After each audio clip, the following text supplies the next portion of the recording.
Hi, sweeties. How are you doing? Welcome to Naya Sim Awesome Naya. Hope you are great. So I came across this video. I don't know what to say because there are levels to wickedness on earth. And sometimes I look at why some people will tell you that they are scared. I understand the reason why they say they are scared of black people. It is not because black people did anything to them. Black people haven't done anything to them. You didn't do anything. But because there are some things that they have done that people do not know that they did it, that they are worried that it might actually come back to them. And I want you to be very wary of any man that will ever come out to say that I am scared of black people. If they investigate that person very well, you will see why the person is scared of black people. Because last I checked, black people are not the ones to be scared of. You see this video? You really have to be strong to see this video. And sometimes I wish there is what I can do to lessen the problems or the situation of black people. Well, who am I? I have no power. I have no wands. I have no magic. So black people will have to live with this. I don't know how long this is going to continue. Let's get into this video. Say, my name's Larry, and I volunteer for this.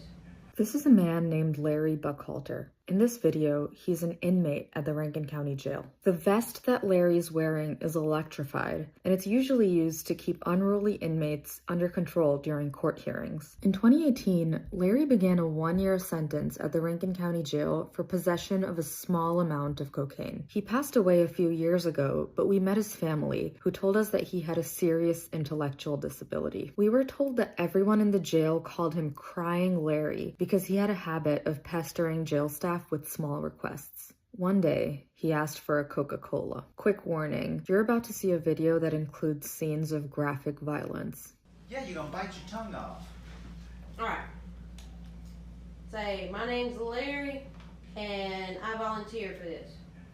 Wait, hold on, let me take a deep breath. Okay.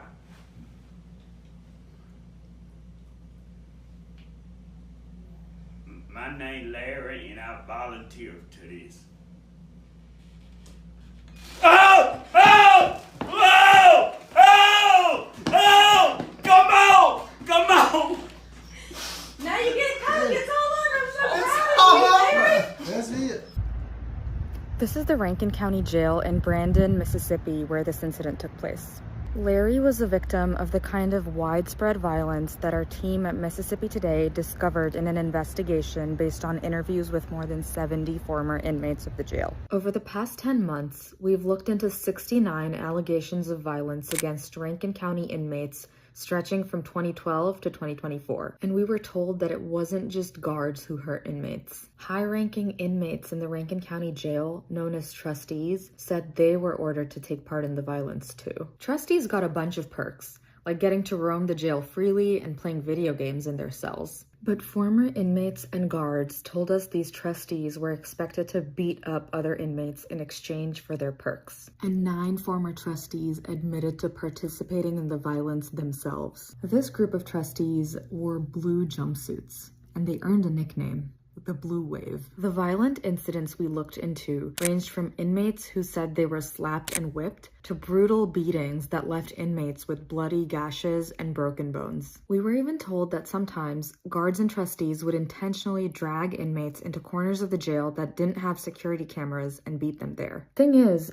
guards usually reported when they used violence, but what they wrote in their reports was totally different than what former inmates and eyewitnesses told us. And we reviewed a lot of other records that support their claims. One of the cases we investigated involved an inmate named Dustin Reeves. Back in 2022, a guard named Jordan McQuarrie wrote that he struck Dustin because he had threatened another guard. Medical records show that the blow broke Dustin's jaw, but they didn't take him to the hospital for 25 days. Instead, guards locked him in an isolation cell, which is where Dustin filed a grievance about his treatment. Dustin ended up having to get surgery, and he said his jaw never fully healed. If I take a bite out of a hamburger, you know what I'm saying? It'll lock up and pop like and grind like you wouldn't believe it. At least 9 inmates have filed formal grievances or federal lawsuits claiming that the same guard, Jordan McQuarrie, beat them up. Last year, he got an award from the department for his outstanding work at the jail. The department's attorney, Jason Dare, has called our reporting baseless and said that the Rankin County Jail is one of the cleanest and best run in the state of Mississippi. The department also asked one of our sources to write a statement saying that there is no wrongdoing at the Rankin County Jail. You can read our full investigation at MississippiToday.org and the New York Times. You can also listen to a podcast about our reporting at revealnews.org. All the links are in the comments.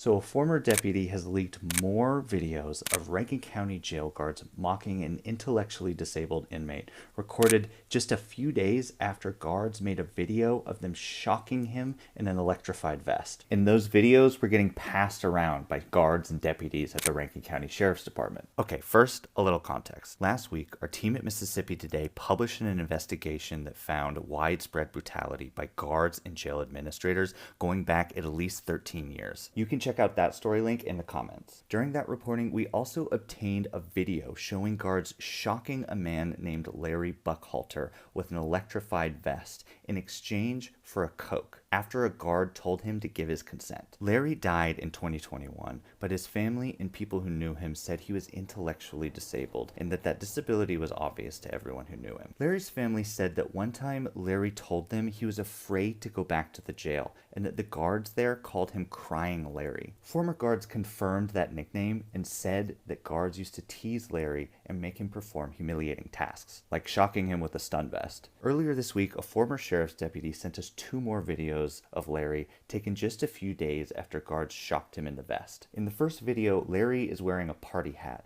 and he sings happy birthday to someone named Barry. Happy birthday, dear Barry. Yeah! That's probably a reference to Barry Vaughn, the former captain of the jail, who is now the undersheriff in Rankin County. If you look closely, this office is just like the one where Larry was shocked just a few days earlier. 2 former guards and a former deputy told us that this was the office of one of the highest ranking guards in the jail. A few former guards also told us that the second video happens in the office of the sheriff's wife, who works for the department. In this video, someone wearing a sheriff's department uniform is hiding behind Larry and slams a wet floor sign into the floor behind him. I love y'all, man. Thank you. Oh, man. When we shared these videos with the sheriff's department, the department attorney, Jason Dare, said that Larry had a crack problem and that he'd never been diagnosed with a disability. Dare said, quote, Larry celebrated countless birthdays and life achievements at the Rankin County Jail. He never went hungry and was never brutalized. These videos perfectly show his genuine affection for the Rankin County Sheriff's Department. The fact that you spin it as mockery is shameful. State authorities had a different reaction. The Mississippi Bureau of Investigation assigned agents to investigate the video of Larry being shocked. And the commissioner for the State Department of Public Safety called the video, quote, appalling and utterly unacceptable. 2 former deputies told us that these videos of Larry got shared around at the sheriff's department by deputies and guards on a private WhatsApp channel. If you've been following our reporting, you might remember that last year we uncovered a different WhatsApp channel used by the Goon Squad, a group of deputies who for more than 2 decades allegedly tortured people they suspected of using drugs. In that WhatsApp channel, deputies shared pictures of rotting corpses, joked about killing people that they didn't like, and shared a video of a deputy taking a dump on the bed of a man they had just arrested. Yeah, seriously. To read more of our reporting on the Larry Buckhalter videos and the Rankin County Sheriff's Department, head to MississippiToday.org. So there's a mentally disabled man named Larry Buckhalter who was electrocuted for other people's entertainment. This happened in a Mississippi County prison or jail, I'm not sure which one. I just watched a piece of the video and I'm thoroughly disturbed. Like, I don't even know what to do with myself. They nicknamed him Crying Larry. I think I'm so angry I can't cry because I can't logically figure out how you get entertainment from that. And if I'm not mistaken,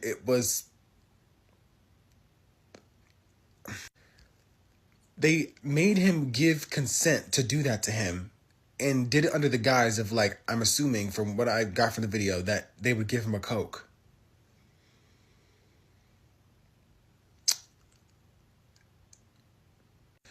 I have such a visceral anger. I literally don't know where to put it. I'm just kind of spooked, if I'm being honest. This happened, if I remember correctly, somewhere in like 2018, somewhere around there. And he died later in 2021.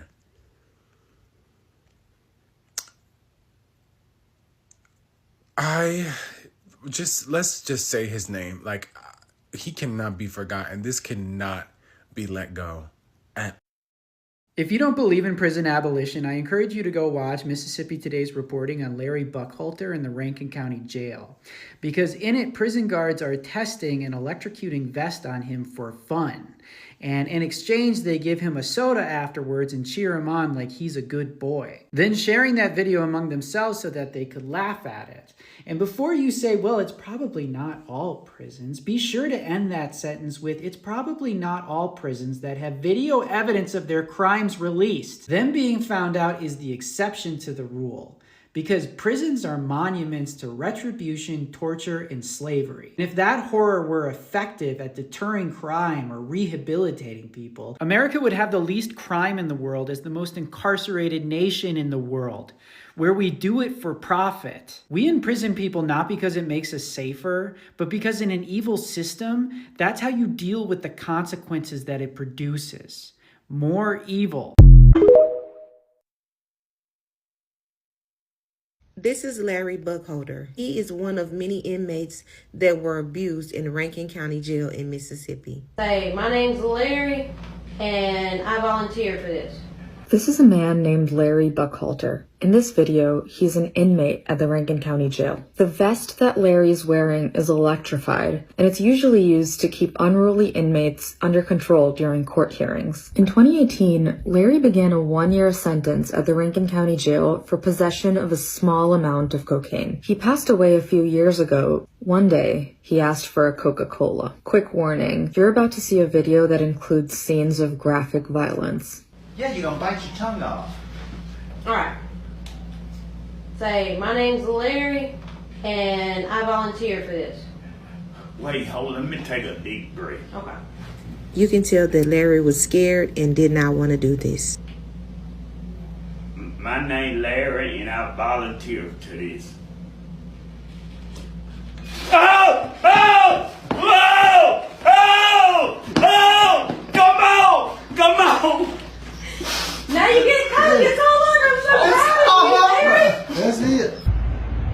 This is the Rankin County Jail in Brandon, Mississippi, where this incident took place.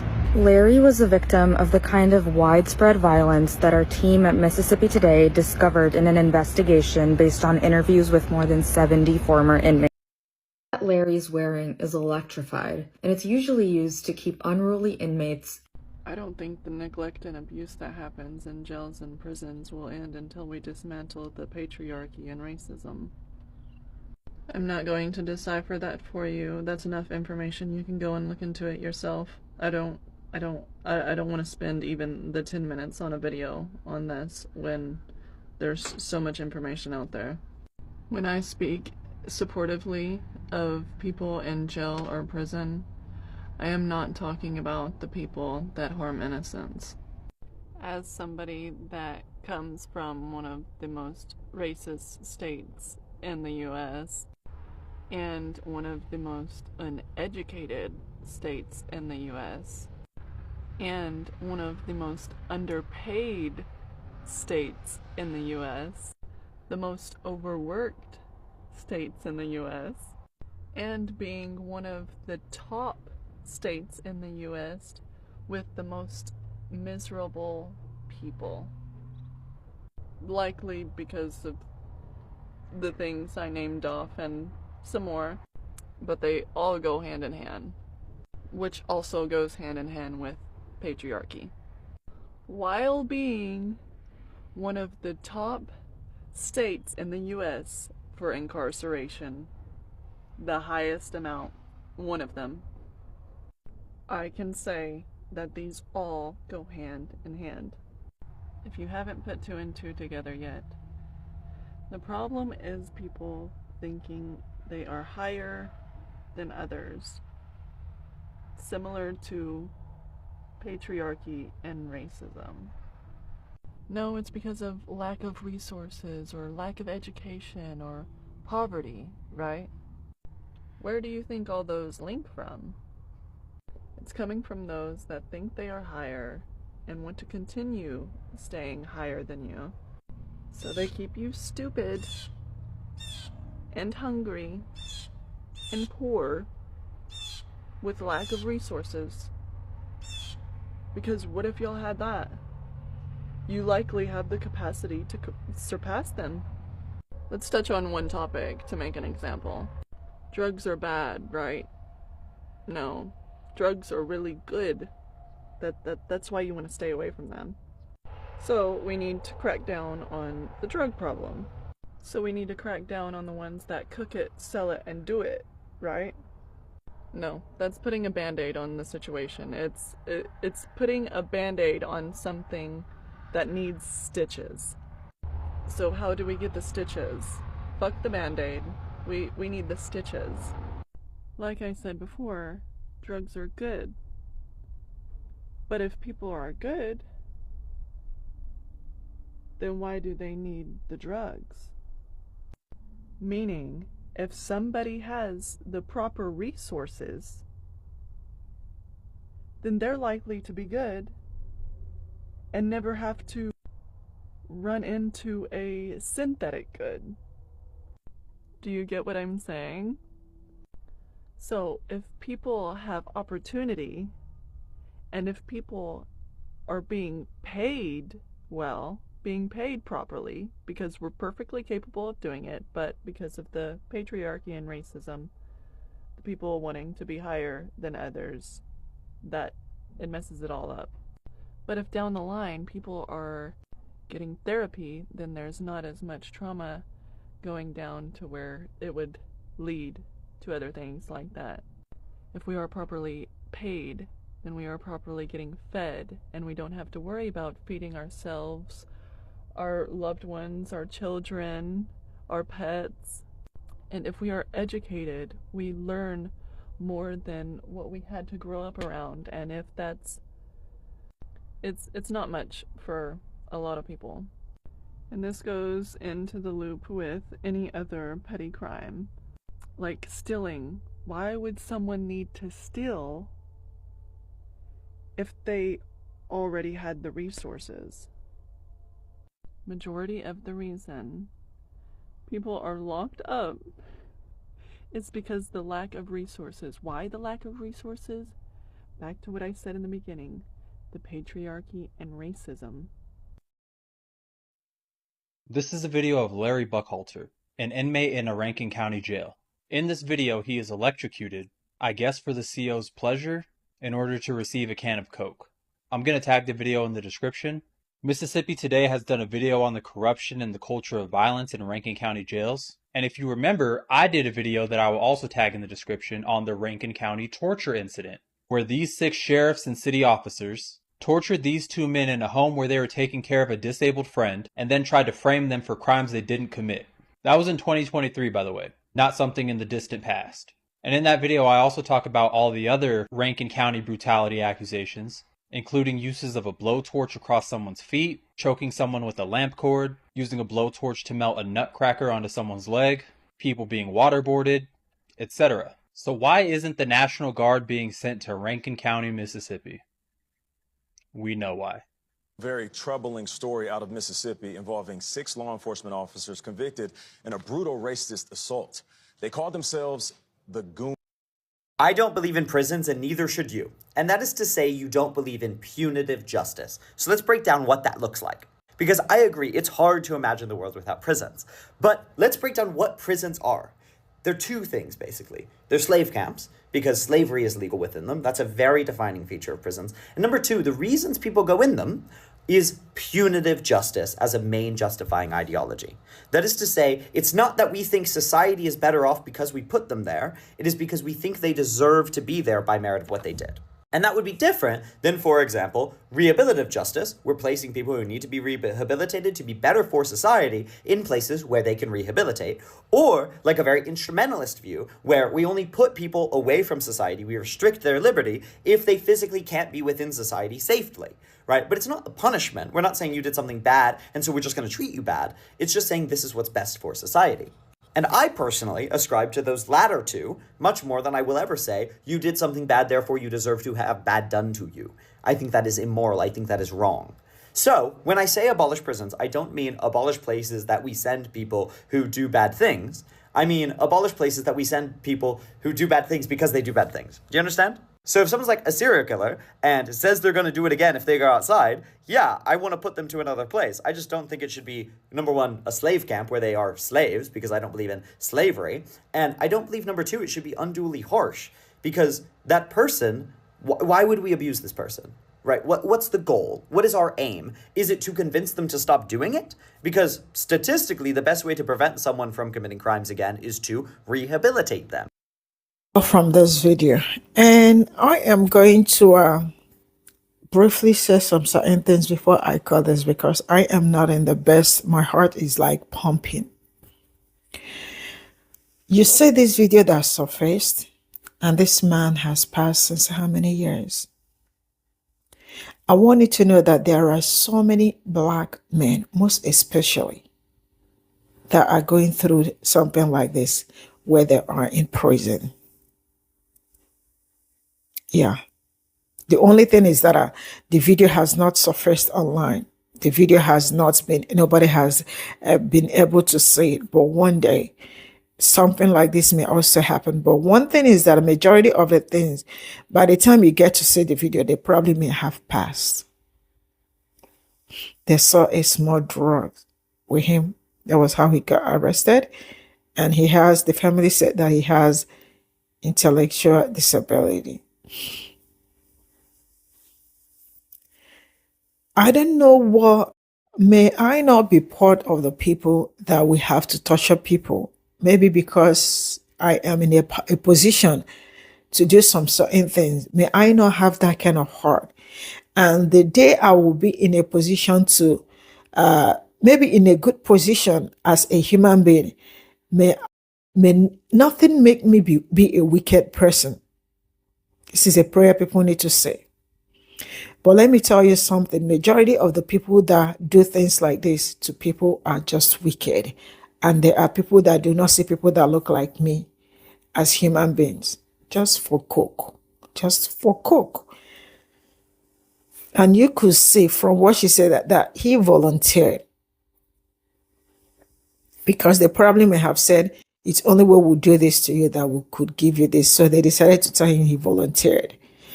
Like you heard, he has intellectual disability. And he said he was nervous. But he still went ahead to do it. Just for soda. You know why I am pissed? I am pissed because Black people they've really suffered in the hands of white people. But some people are not ready for this discussion. Some people do not want to have this discussion because it doesn't fit their narrative. That is one thing. But one thing I know for sure is that one day it will fit the narrative. And that is one of the reasons why each time you ask them, what is it about Black? They tell you they are scared. Why are you scared? Why are you scared? Because the last time I checked, people that look like me are not the violent ones. We are not. But each day that passes by, you hear things like, I am scared. They are scared. They are scared that they may experience the things we have experienced. And let me tell you this, if you ever see any white man or any person that is not black that will tell you that they are scared, investigate that person. The person may have also done something. I said this with utmost, like everything in me. Investigate that person. This is a very sad video. And I really do hope, like, sometimes I wish I have invincible power, like power that is not visible. I wish I have magic. I wish I have wands to lessen the problems, the hardship, the torture that people put on people just for no reason, just probably because you are different from them. And then when you talk about white supremacy, they tell you that there is nothing like white supremacy. You talk about white privilege, they tell you that there is nothing like white privilege. Stay strong. Bye for now.